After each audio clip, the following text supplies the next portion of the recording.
This movie was a big old piece of trash. The blue beetle, the blue turd, the blue trash can.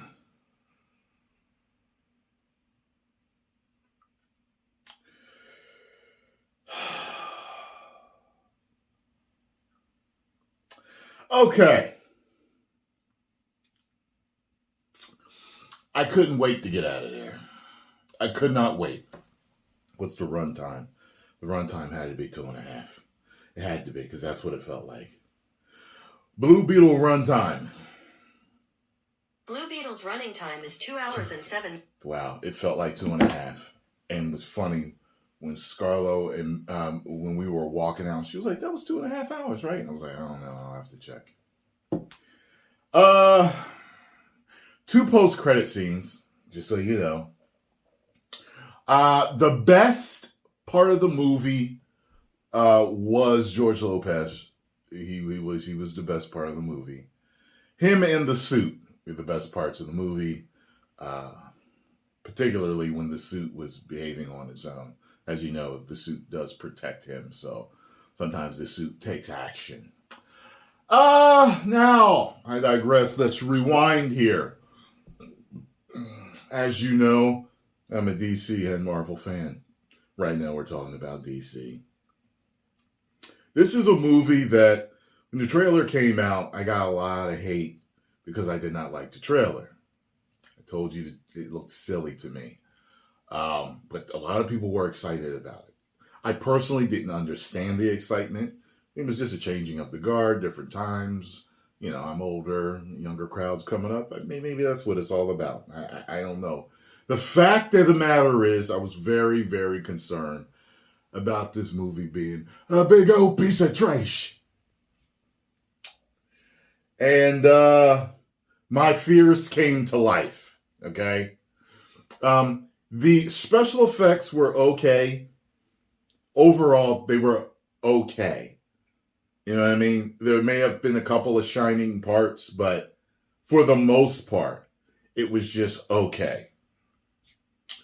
I thought the acting was good for the type of movie that it was, but it was very slapsticky, jokey, light. The family was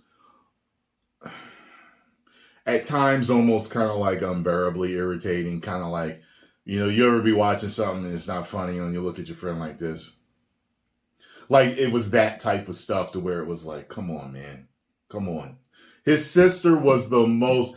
oh my God, she got on my nerves. I couldn't stand his sister. Like I said, love George Lopez. By the way, for you guys concerned about the movie being woke because of him saying that Batman was a fascist, he's this ultra, you know, conspiracy theory guy in it. So it kind of makes sense for for him to say that. From what I can see, the movie's not woke, so don't worry about that. It's just bad. There's maybe one part in there where I was kind of like, I think people that are kind of sensitive to whether something's woke or not, you know, may be irritated by it, but the movie's not woke. It's not a woke movie. Oh God, the main villain at the end looked like Samus. An hyped up Samus suit. That's what it looked like. Oh God. They mentioned a few other superheroes, so you know they all exist and stuff, and they're known about, you know. But God, this movie, oh my God, man, I could not wait for it to be over. I just don't know what else to say about it. I feel like I had like this whole monologue ready for you guys in my head, because you know I'm always riffing off the cuff. But I just do not feel, I'm telling you, the majority of you that trust me, you know, so there's some of you out there to say, hey, look, like 95, 99%, 90% of the time, I'll always agree with you, man. That's why I always come to your movie reviews. I'm telling you, I don't think anybody's going to like this except for little kids, maybe. it doesn't work. You know what I mean? It doesn't work. There's a few funny Mexican jokes in there, cultural jokes in there. A couple of times Scarlo had to translate because I really wanted to know specifically what they said. You know what I mean? So there was some funny cultural stuff in there, but it was so extra and hyped up that I don't know. It's almost like going to a movie that's focused on black people, and someone's like, "I want some fried chicken and some grape soda." It's like it was that kind of. It was just so over. The comedy was overbearing. It was just, and it does not work for me, y'all. It does not work for me.